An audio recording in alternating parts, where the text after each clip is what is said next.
só tratem bem o professor Matheus, hein, ó, porque ele é meu amigo. Daí depois, se ele vier reclamar, ó, eu vou encher o saco de vocês depois. Mas é isso, galera. Isso. Beijo, gente. Até a próxima aí. É isso aí. Obrigado aí pelo carinho. Saudades de vocês. Desde a semana passada não nos vemos. Como é que temos passado esses dias?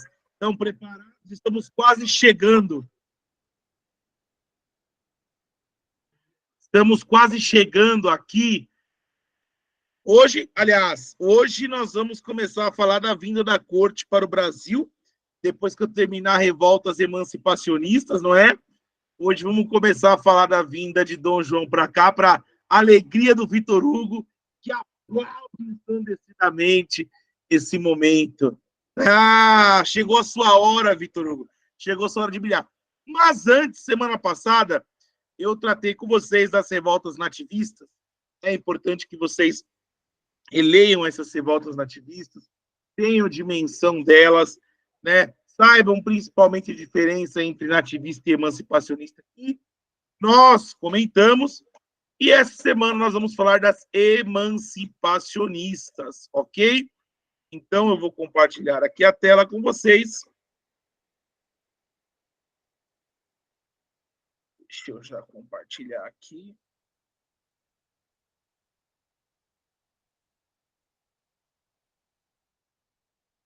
Estão conseguindo ver a tela já, galera? Acho que já está tudo certo. Boa. Então, gente, nós temos aqui no Brasil 2 marcos de revoltas emancipacionistas. Dois marcos de revoltas emancipacionistas. A Inconfidência Mineira, que vai acontecer em 1789, e a Conjuração Baiana, de 1798.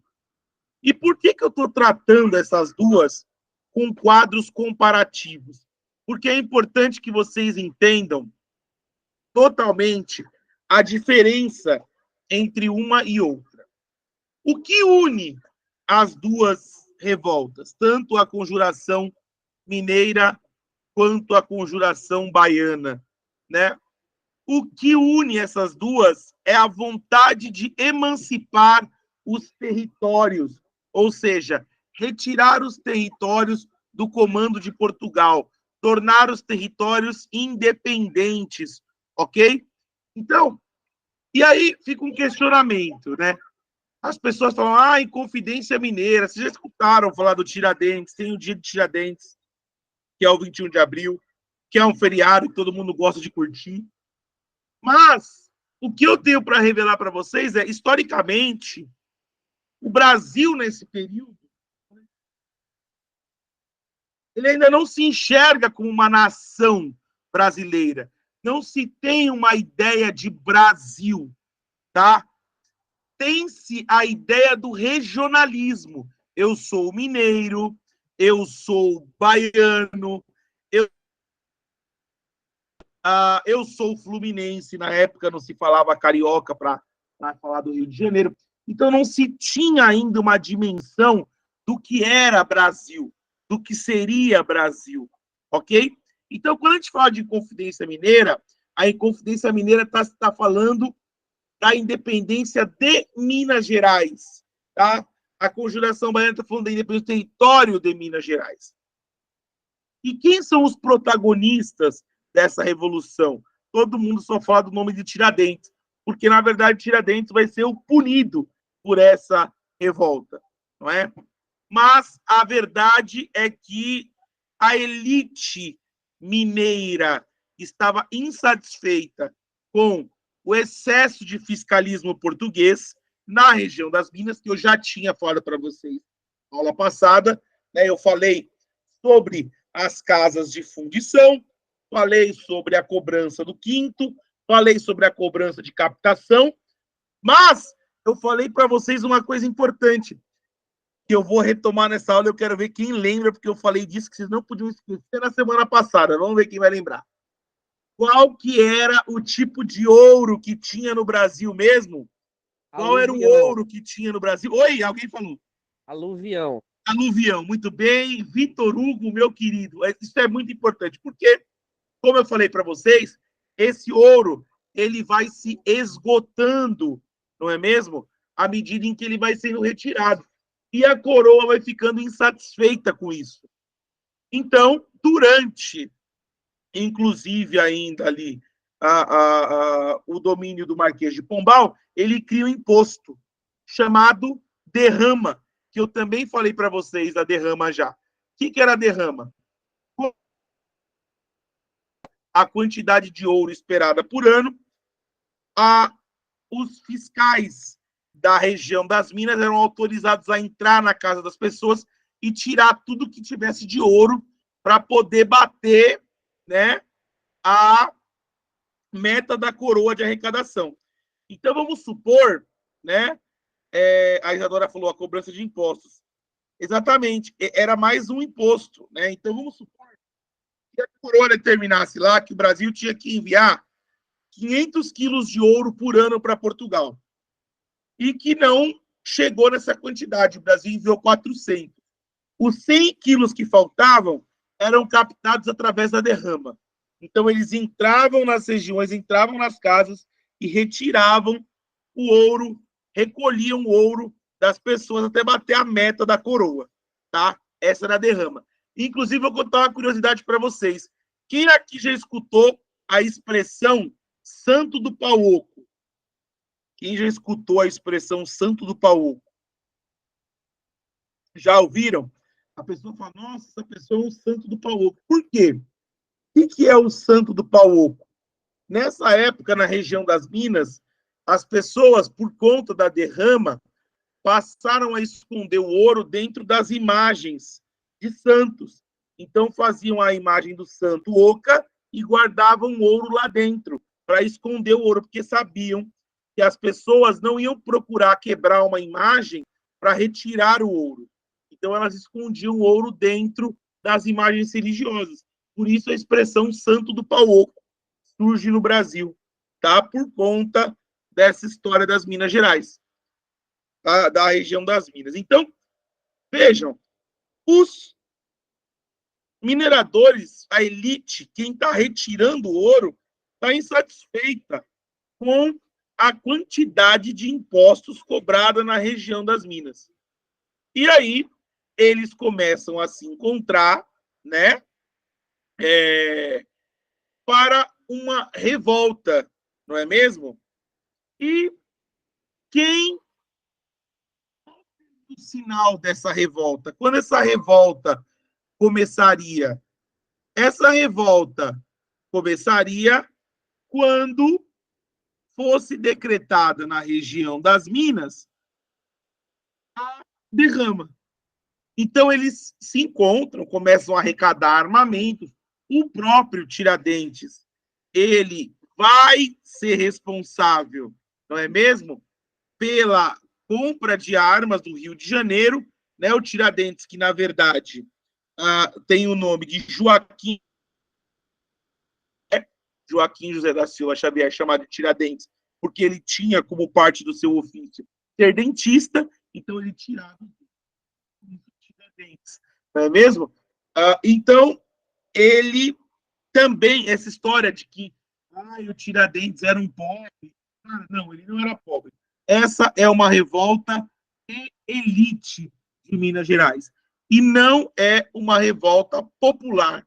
Tá? Tirem essa ideia da cabeça. O Tiradentes fazia parte de uma elite também. Ele não era tão rico quanto os outros e por isso ele será punido? Sim. Mas ele também fazia parte de uma elite social. Tá? Espera, se eles escondiam ouro em imagens, eles não seriam mortos pela igreja por blasfêmia ou algo assim, se descobrissem? Não, na verdade, não, Hugo, porque eles não estavam profanando a imagem, tá? Eles faziam tipo um invólucro para guardar esse ouro. Então, não era um problema isso. Embora a intenção fosse pecaminosa, não é mesmo? Mas, enfim. Bom, até porque, Hugo, vamos lembrar que não existia na região das Minas Gerais, irmandades religiosas, e sim irmandades leigas, né? Eram leigos que comandavam a região das Minas. Até por isso, várias crendices vão surgindo nessa região, tá? Então, respondendo a sua pergunta aí. Bom, o fato é que essas se juntavam para essas reuniões e decidiam ali os rumos e decidiram que iam tornar Minas Gerais independente, tá? Então eles começam a arquitetar. E é do caramba pensar nisso, porque sabe quem que era quem eram os inconfidentes mineiros? Alguém tem ideia de quem era? Vocês já tiveram aula de literatura, obviamente, né?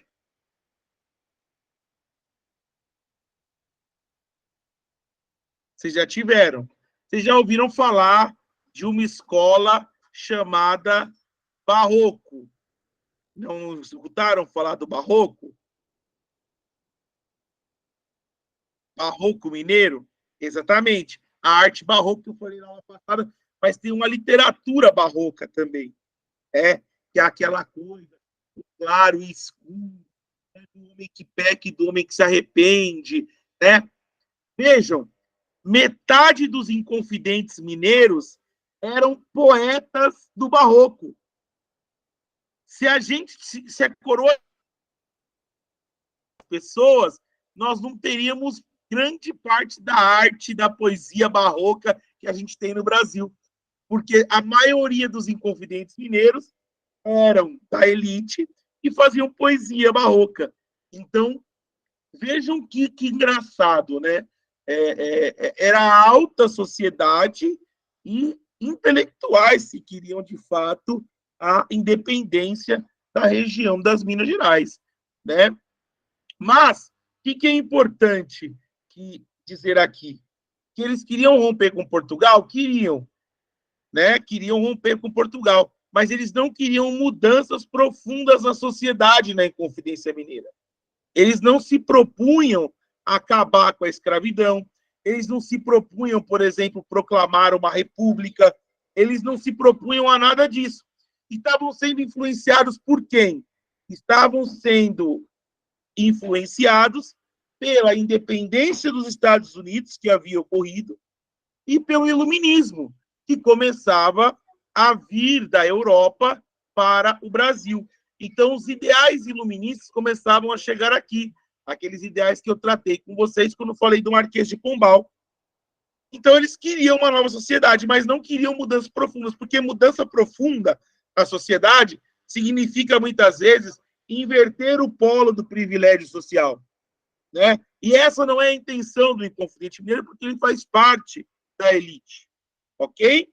Tá claro isso para vocês?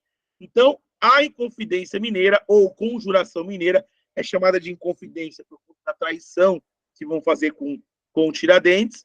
A Inconfidência Mineira, ela é um processo, não é mesmo, de elite, que não há intenção. Então, beleza, pessoal? Tranquilo? Deu para entender? Essa parte é muito importante, fique claro para vocês isso. Dá um joinha, dá um coração se vocês entenderam. Abre o áudio, fala, eu entendi, professor. Só um instantinho aqui, gente, só um minutinho que bateu na minha porta. Só um pouquinho.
Desculpa, gente, bateram na minha porta aqui.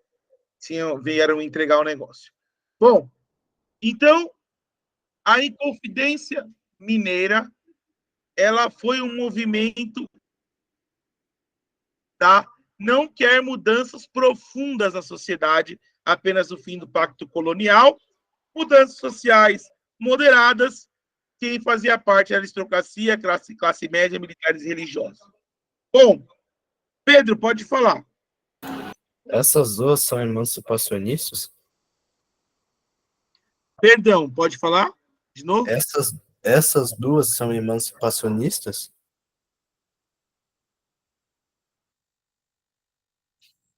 Sim, Pedro, essas duas são revoltas emancipacionistas, que eu expliquei semana passada, são nativistas, são emancipacionistas, porque elas querem o fim do pacto colonial, beleza? Tá. Bom, fato é que, então, eles se reúnem e decidem que eles vão dar início à revolta quando? Quando o ouvidor mor, né, desse início à derrama. Beleza? Bom, o que acontece? Nesse meio tempo, existe um homem, né? Não confundam o nome, tá? O Tiradentes é o Joaquim José da Silva Xavier, tá? O outro é o Esse Joaquim Silvério dos Reis, inicialmente, ele fazia parte dos Inconfidentes. Só que ele era um cara que ele tinha altas dívidas com a coroa portuguesa, tá? Então, o que ele faz? Ele chega no ouvidor mor e fala assim: olha, é o seguinte, tá? Estão armando uma traição contra a coroa, né? Uma inconfidência.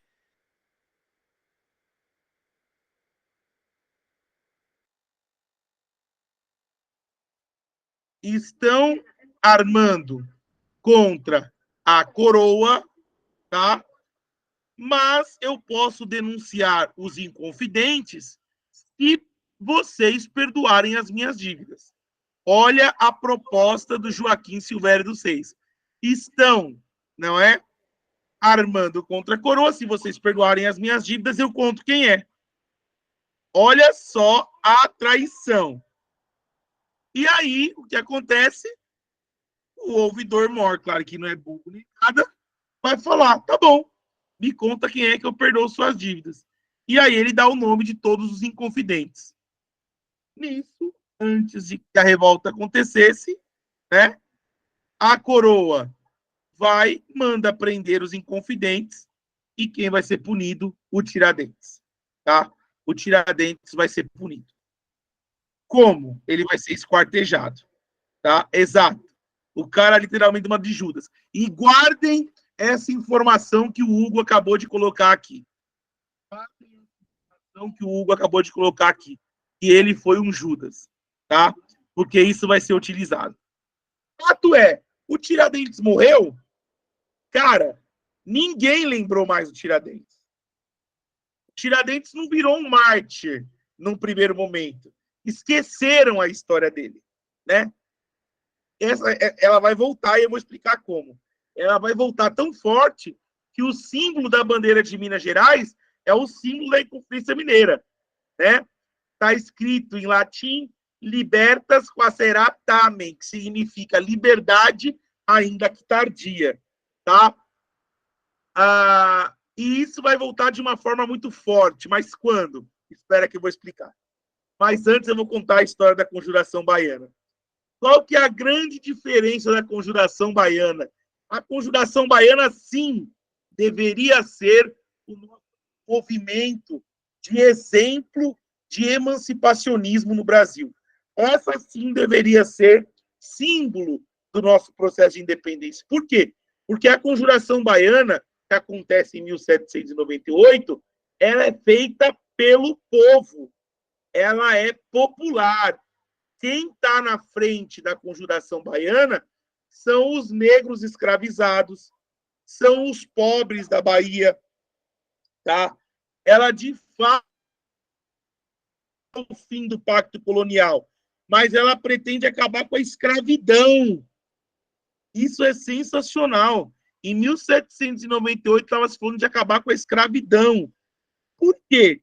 Porque ela já tinha influência, além de ter influência do iluminismo e da independência dos Estados Unidos, ela já tinha influência dos jacobinos da Revolução Francesa, que eram a fase mais radical da Revolução Francesa, chamada de fase radical, que proclamaram a República na França e que decidiram acabar com a escravidão nas colônias francesas. Quem está acompanhando as Olimpíadas? Aí. Vocês sabem o que é o mascote das Olimpíadas? Alguém sabe o que é? Tem várias piadas na internet falando que ele é muita coisa, né? O Vitor Hill, né? Ele não quis nem digitar no chat o que é. O pessoal tá falando muita coisa do que é, né? Pois é. Fala lá o que é o mascote, pô. O mascote é um barrete frígio. O barrete frígio, ele é um chapéu vermelho, né, uma boina vermelha, e ele era utilizado pelos jacobinos durante a Revolução Francesa.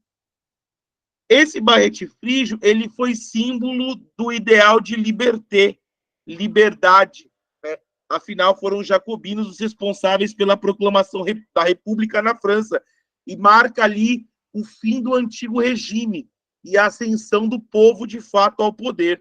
Os jacobinos eram a ala mais radical da Revolução Francesa.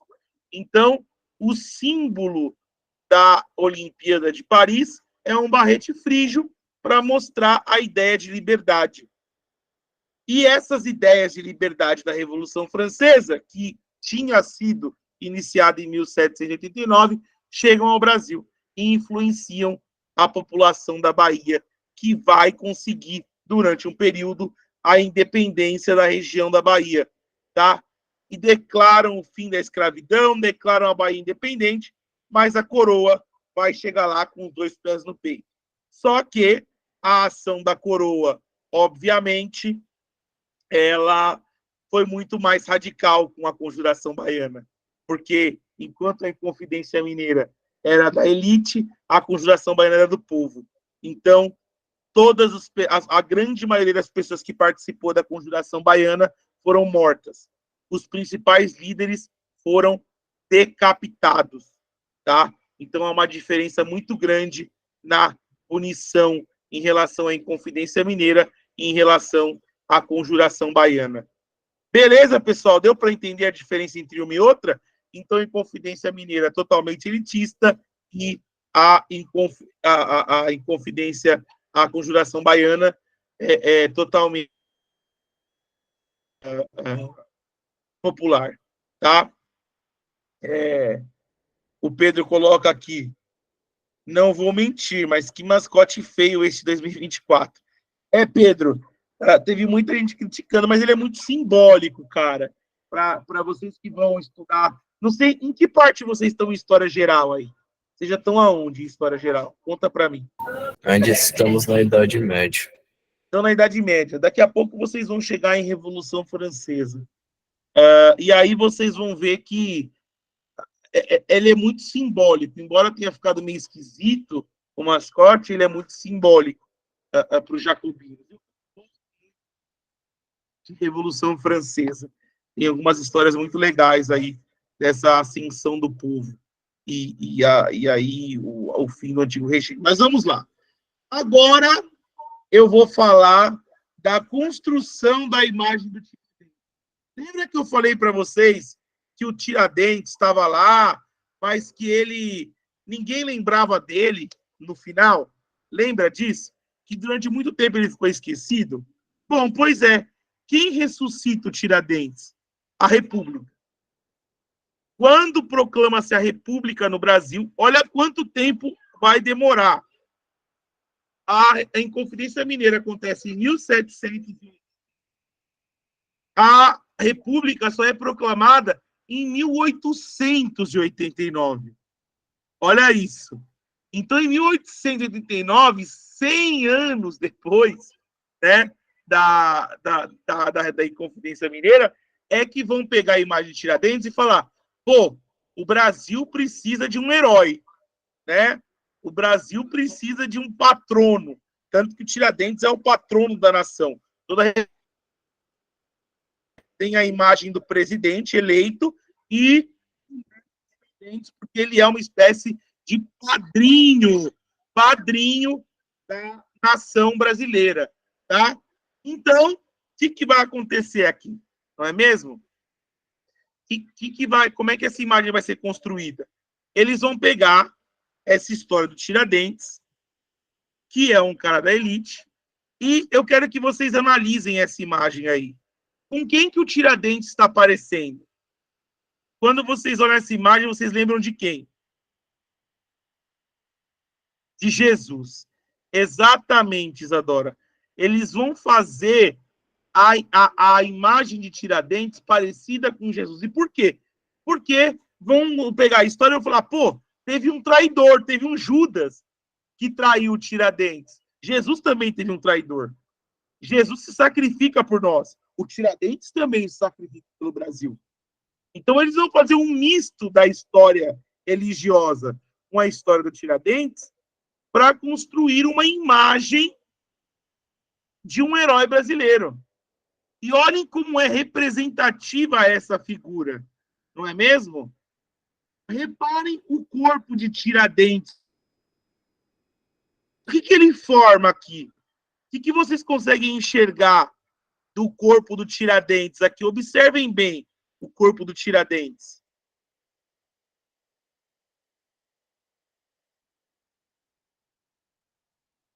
O formato do corpo do Tiradentes nessa imagem aqui, não sei se vocês conseguem perceber, mas ele é o formato do mapa do Brasil.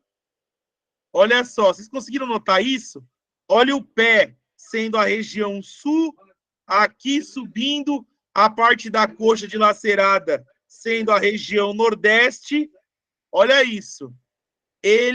Então, ou seja, o Brasil teria sido formado pelo corpo do Tiradentes, pelo sacrifício dele. Olha como é simbólico, né? Essa construção da imagem de Tiradentes.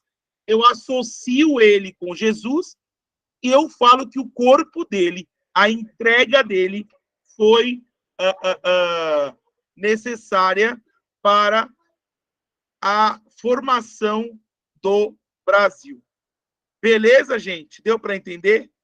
Genial, né? É genial mesmo. É fantástico o que eles fazem para conseguir enaltecer essa figura. E, obviamente, que é uma escolha. Veja, eles podiam ter escolhido, por exemplo, enaltecer o Lucas Dantas, o Manuel, o Faustino, o Luiz, faziam parte da conjuração mineira, da conjuração baiana, mas não fizeram isso. Essa imagem aqui, com os mortos da conjuração baiana, ela foi reconstruída por movimentos que reivindicam a conjuração baiana como um movimento legítimo do Brasil, né? E muito mais importante do que a Inconfidência Mineira. Então, eles pegam aquela imagem que a República criou do Tiradentes e apropriam para a conjuração baiana. Afinal, ela teria sido uma revolta muito mais popular do que a conjuração, do que a Inconfidência Mineira, né? Então, eles pegam essa imagem. E é muito legal ver como isso foi construído mesmo, de fato. A gente é capaz de parar no dia do Tiradentes, mas a conjuração baiana, ela não é lembrada como um movimento importante no Brasil de emancipação, sendo que ela foi muito mais socialmente importante por questionar as bases sociais do que a própria Inconfidência Mineira, que foi um movimento de elite, né? Foi um movimento da elite brasileira. Beleza, gente? Deu para entender? Tá tranquilo? Alguém tem alguma dúvida sobre isso?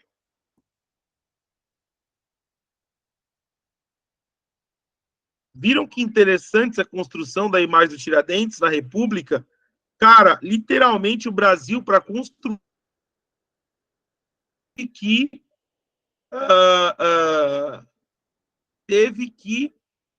criar heróis, criar referenciais de ideias para conseguir ter heróis.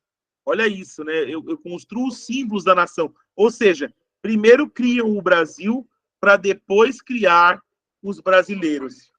Né?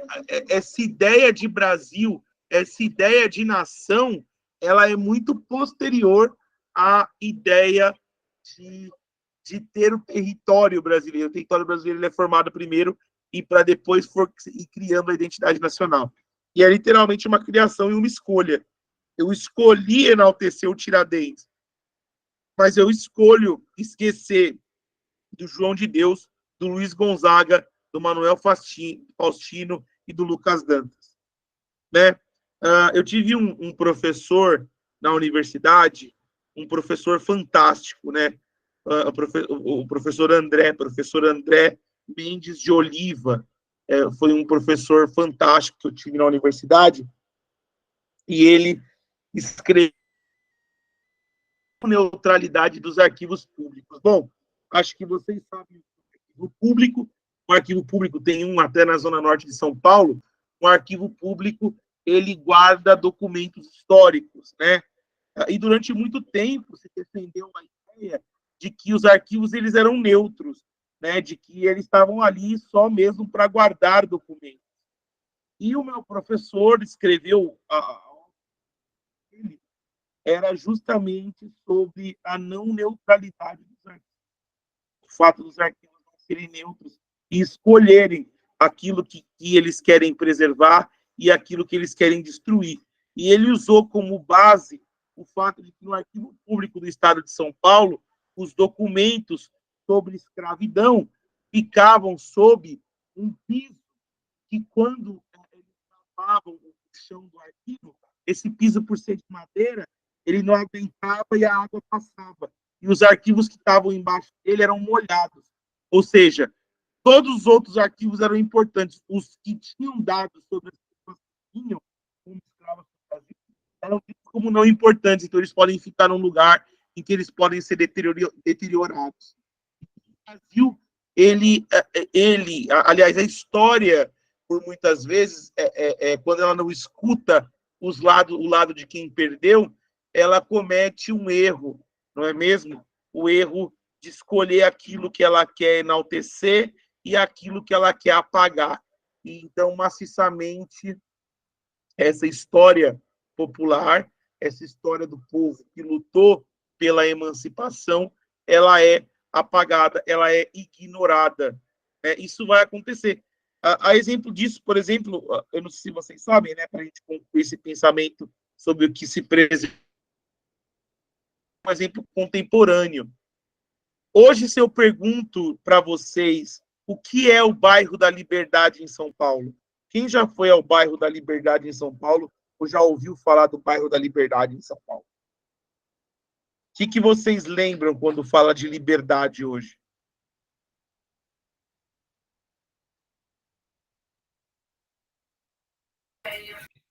Oi? E a que gente você- lembra? O que vocês lembram quando eu falo do bairro da Liberdade em São Paulo? O Hugo colocou aqui, cultura japonesa no Brasil. Perfeito, Hugo.